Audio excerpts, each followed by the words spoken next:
Hello, Zimbabwe. Welcome to Livetalk Diaspora Forum, a platform where we discuss issues affecting Zimbabweans in the diaspora. We are coming to you from Studio 7 at the Voice of America in Washington, D.C. I am Kips Dube.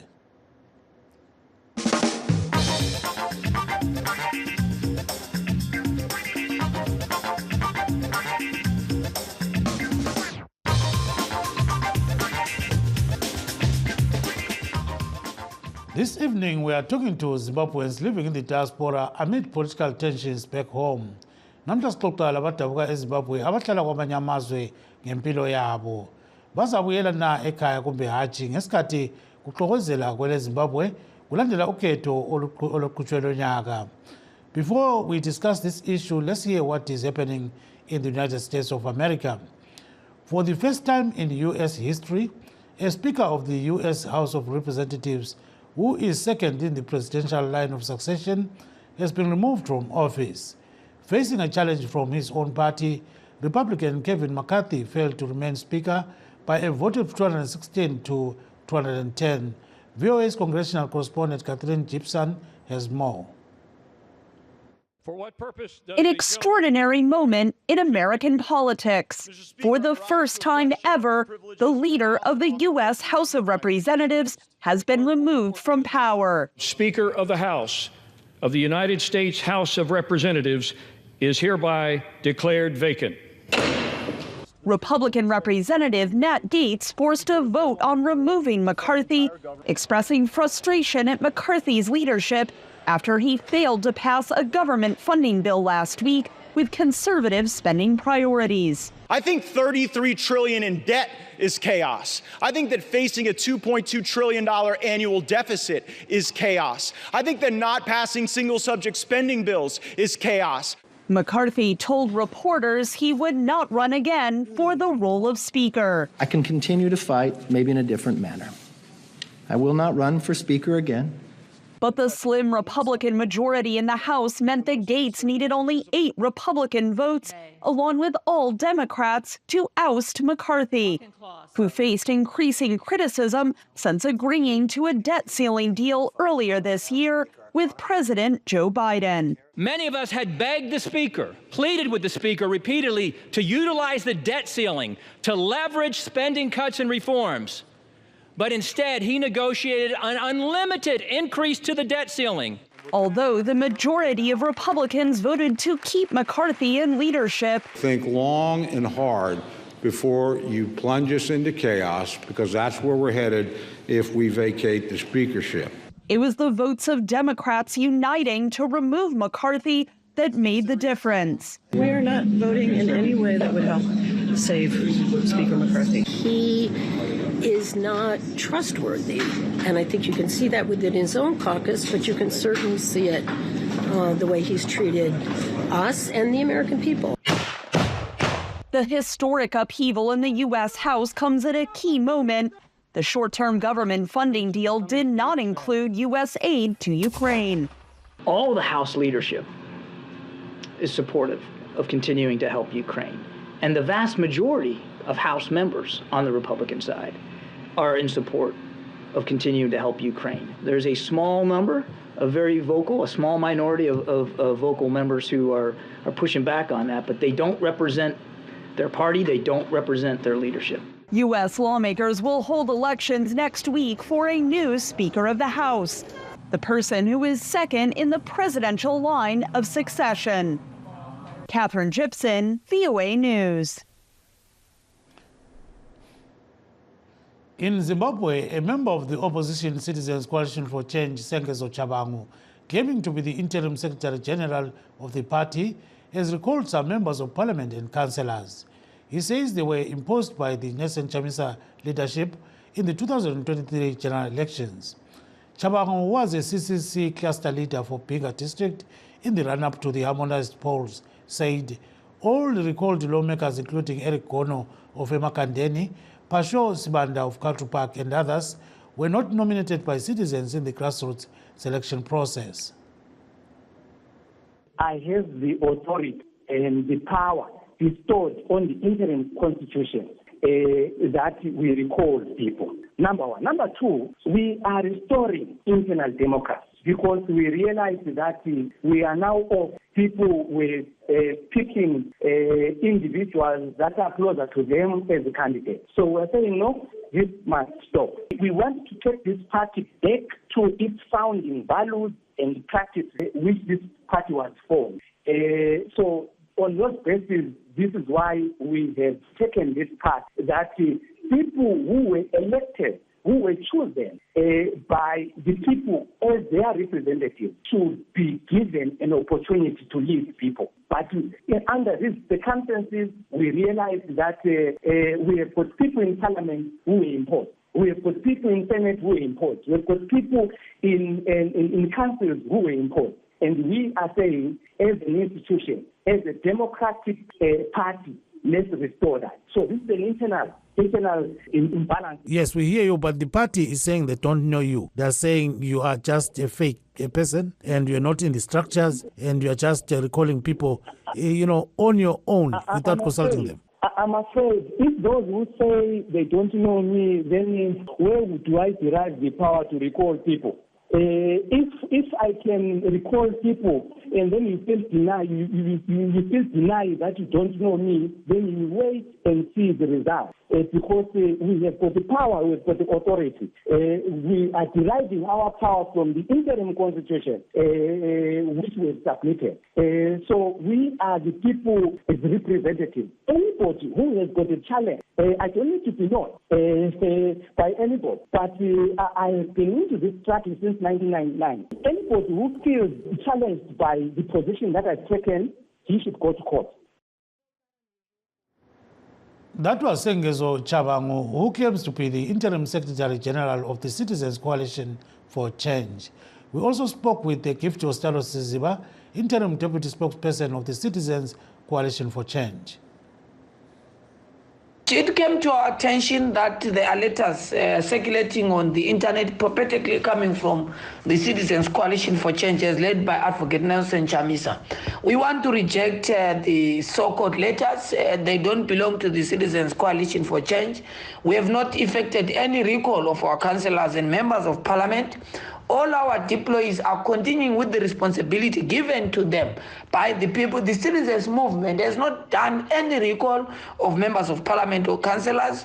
The individuals who are imposters by ZANU-PF are trying by all means, clutching on straws to make sure that they destabilize our objectives and agenda in parliament, and of course effect a de facto one-party state and a de facto majority in parliament, because ZANU-PF doesn't have a two-thirds majority, and that's why they're invoking all these strategies and tactics to try and destabilize and disorganize our responsibilities and of course our representatives in parliament and in local authorities. We have obviously initiated measures to make sure that there is no such an effect of the so-called letters in terms of the officials that were given mandate by the people of Zimbabwe. The said individuals don't belong to the Citizens Coalition for Change, neither are they members of the citizens movement. Thank you very much.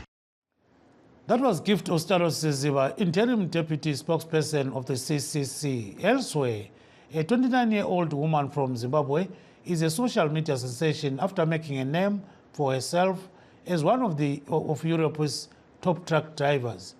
The achievement is one for the books for Sikanyisiwe Tazwichia, who was once a maid in Zimbabwe's capital, Harare. VOA Zimbabwe Services, Ivan Zeninga reports.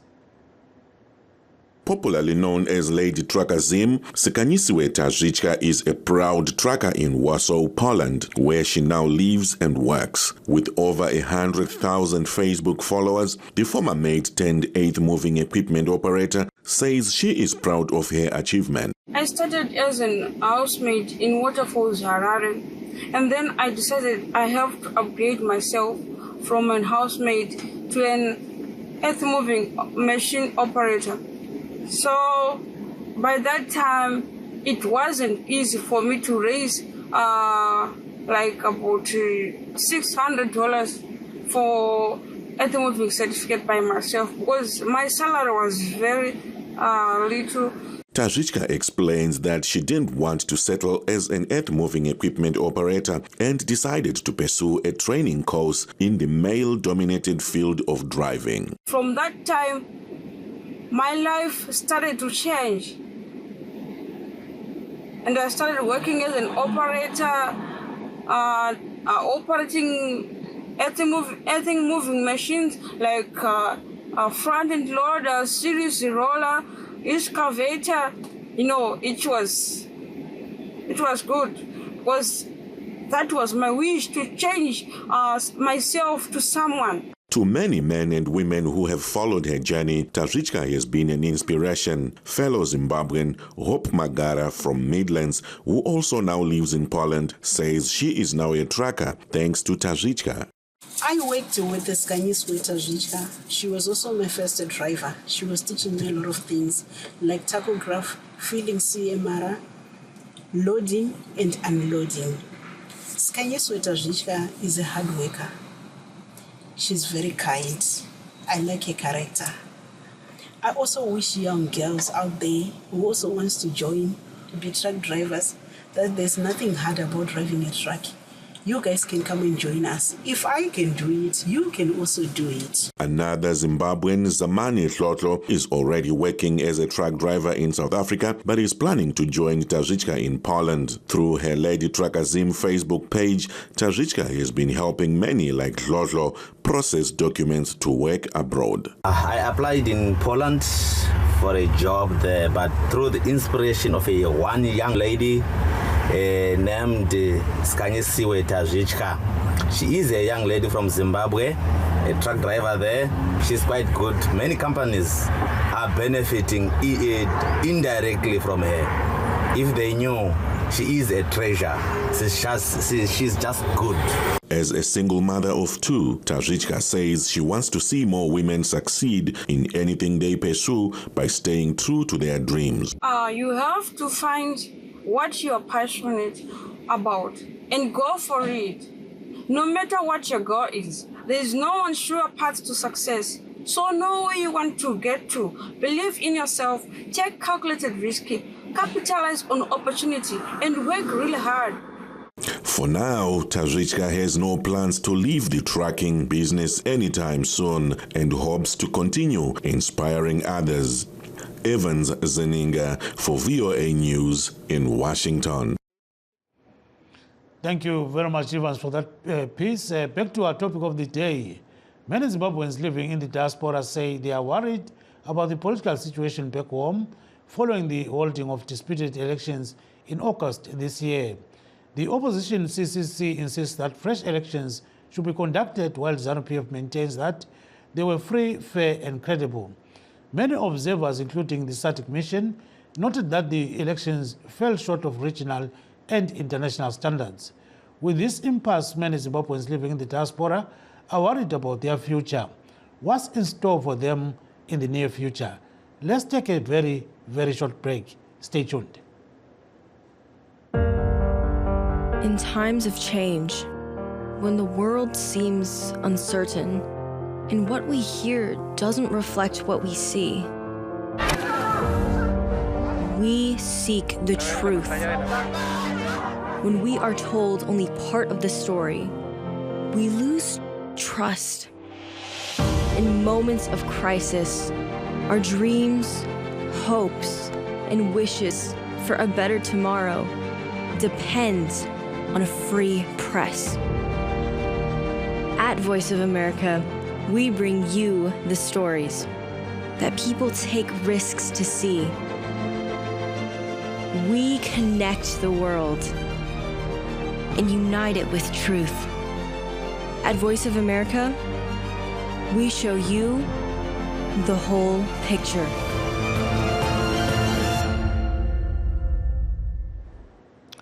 Welcome back to our show. Please note that we are streaming this discussion live on our Facebook pages, VOA Shona, VOA Studio 7, and VOA Ndebele. We are also live on YouTube, VOA Zimbabwe. Joining us right now to discuss this issue, we have Mr. Kennedy Mandaza of ZANU-PF, Mr. Butler Tambo, former director of the Center for Public Engagement, and Ms. Barbara Kwangwara of the Opposition Citizens Coalition for Change. So we'll start with you, Mr. Kenneth Mandaza. You're one of the people who lives in South Africa. So right now we know we are visiting UK. So tell us about your future outside Zimbabwe. How does it look like, taking into account that, there's some kind of political turmoil back home? Mr. Mandaza. Hello, can you hear me? Yes, I can hear you loud and clear. Yes, my life is in Zimbabwe.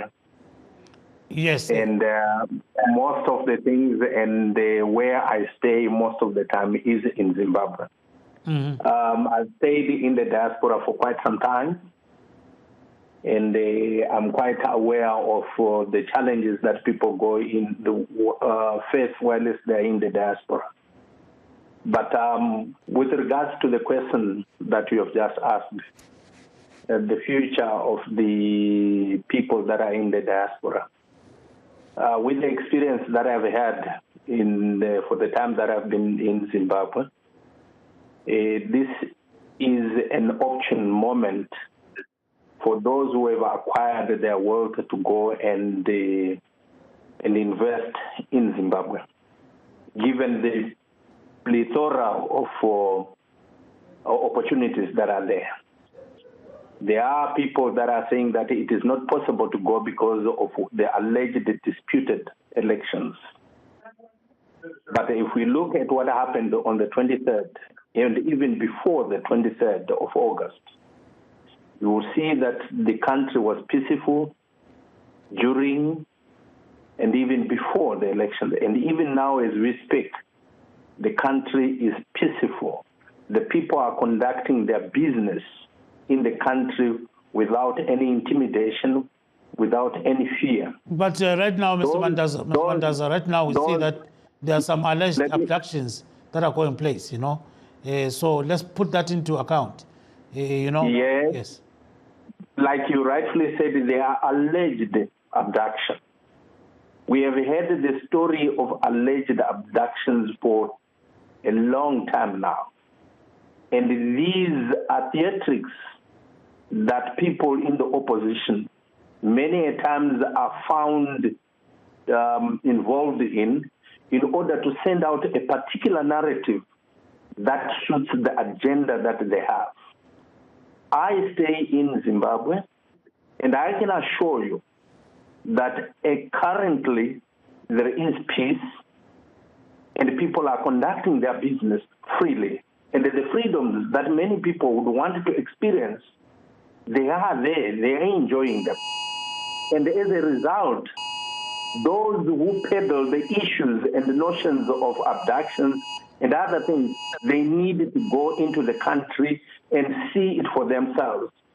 On the other hand, those who are disputing the elections, they had the opportunity to go to the courts, they had the opportunity to air their grievances so that there could be a redress if there were anomalies that were found. Yes, but they did not take that course. As a result, we need to move on with the country's business. Yes, let me hold you there. So let's go to Ms. Barbara Kwangwara of the opposition CCC. So, Ms. Kwangwara, you can hear what Mr. Mandaza is saying, but maybe you've got another opinion there. Go ahead. Ms. Kwangwara, can you hear me? Barbara Kwangwara, can you hear me? Yes, sorry, I was on mute. Thank you so much, Gibbs, for this opportunity, for inviting me to this program. Good morning, good afternoon, good evening, Zimbabwe, all over the world. Maybe before I respond to what Mr. Mandaza has just said, Gibbs, you asked about the life in the diaspora, how we are coping, and how this shame election has impacted us, people in the diaspora. Yes. What I can safely say, Gibbs, most people were eager to go back home, and most people were looking forward to an election which was going to be free and fair, and most people were so disappointed when this shame election was rigged, and we all know that the election was not free and fair, and we all know that President Chamisa won the election, and because ZANU-PF has got the power of controlling all the institutions, including ZEC, they can do whatever they want. So us in the diaspora we're looking at a situation whereby the diaspora vote was going to be promulgated. Because we've waited for this for a long time, and ZANU-PF does not want to hear about this diaspora vote because they know most people are in the diaspora because of they ran away from the situation back home, the economical situation, the political situation. Most people in the diaspora, they are economic and political refugees. Gibbs. And also, maybe to shed light, I think I have to highlight this. As you are aware, most people that are coming into the diaspora with the care worker visa, they ran away from the economy and they thought kuti zvawo zvanaka, but Gibbs, tell you what, the majority of these workers, they are living in squalid conditions. They are being ill-treated. They paid lots of money towards the certificate of sponsorship, which they were not even supposed to pay. After paying, they've got no jobs. And most of the employers that employ them are Zimbabweans. They are being exploited by our own people in the diaspora. The Zimbabweans in the diaspora are exploiting these workers, and I am involved in representing these workers. I'm working with them because, as you know, I'm also a trade unionist. So I'm helping them, encouraging them to join unions. They are, they are working under modern day slavery, and so, I'm happy that we've managed to make the government aware because it was not aware. They were even scared to report the cases because they were threatened with deportation. So think of people who sold their land, sold their houses, thinking they are coming to diaspora for greener pastures, and they meet such conditions. So what I'm getting from you, Ms. Kwangwala, is that the future of most Zimbabweans is bleak. So let me get Mr. Butler Tambo to chip in there. Just hold on, Mr. Kwangwala. Mr. Tambo, chip in there, sir. Good afternoon, Zimbabwe. Good morning, Zimbabwe, depending on which part of the continent and which part of the world you are in. All right, thank you very much, Gibbs, for inviting me to this program. I think if we're looking at the diaspora and questioning whether Zimbabweans can go back and the like, I think the answer is a definite no at the moment.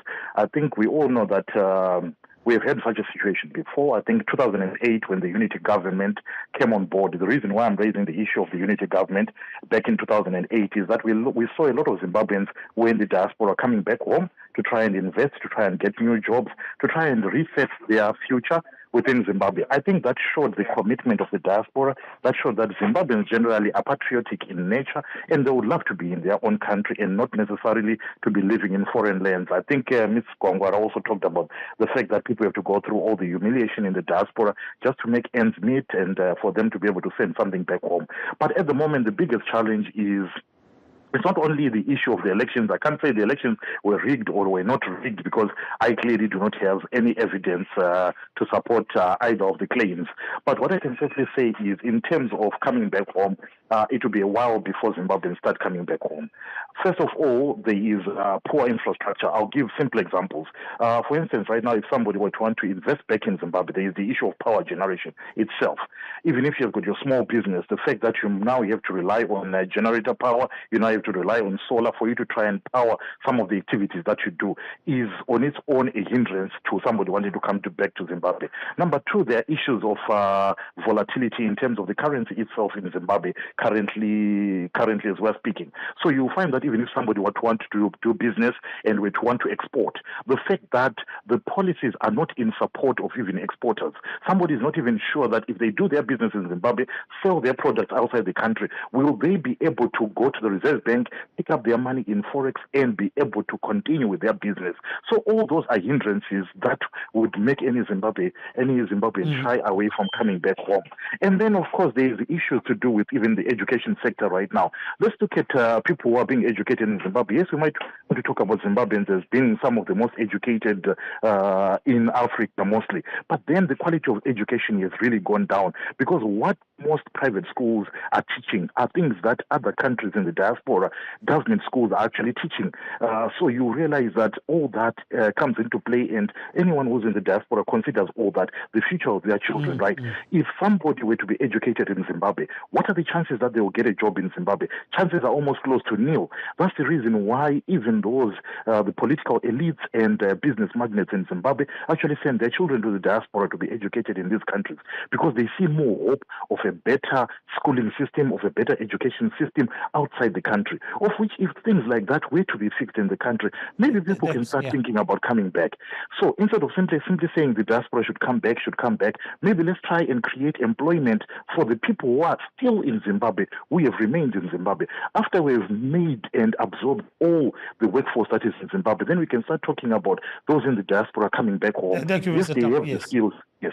Thank you very much. Now I'll give each person 1 minute in their native languages. So we'll start with you, Baba Mandaza. In Shona, what should be done then if Zimbabweans have to survive in the diaspora? 1 minute exactly. Vanhu vari kudiaspora vanofanirwa kuona kuti vagadzirira kudzokera kumusha, nekuti kuno vanenge vakauya kuzovhima kudiaspora. Kumusha vanhu vari kugadzirisa kuti zvinhu zviveko, zviwanikwe, zvose zvinofanirwa kunge zviripo, dzingave nyaya dzanga dzichitaurwa dzemari, dzingave nyaya dzemaindastry, magetsi, urongwa huripo hwehurumende hwekuti zvese zvinodiwa zvinge zviripo. Vision 2030 tofunga iri kufamba mune zvakarurama, asi chikuru chiri kutaurwa nevakuru ndechekuti nyika inovakwa nevene vayo.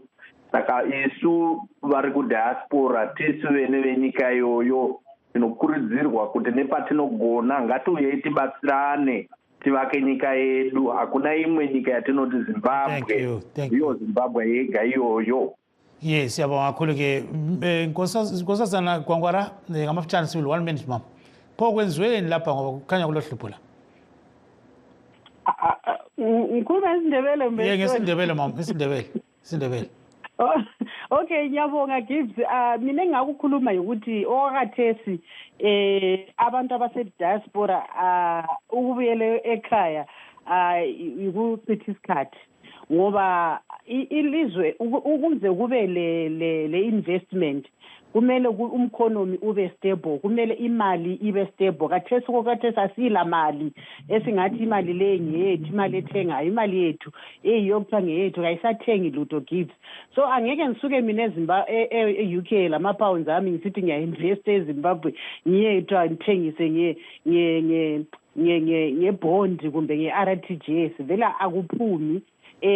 Okunye okumqoka yikuthi si-continue sifayitha for i-diaspora vote ukwenzela ukuthi khona lathi sibe lelungelo lokuvota, ngoba umkhonomi okwakathesi Gibbs ubanjwe yithi thina abantu abase-diaspora, ukuthi iZimbabwe kuthiwa iyafunctiona yithi esicontributayo ku-GDP. Ukuthi-ke isikhathi sesidliwe nguMangwe. Tambo 10 seconds. Ukuthi cha. Ufuna ngikhulume ngathi isiNdebele mbishona. Ifaka ukwanisa khona. Yeah, all right. Kulabo abase-diaspora into engabakhuthaza yona kwamanje ukuthi qhubekelani phambili lifunda, qhubelekani phambili lizama ukuzakha lina ngokwenu. Nxa kusenzeka imali ikhona ivuma kanjalo, hayi asakheni ekhaya, asakheni izindlu zethu ekhaya, azizame uqalisa amabhizinisi ekhaya. Okay. That brings us to the end of our show today. We would like to thank all our guests and of course you the viewers and listeners. Signing off is Gibbs Tube in Washington DC. Good night.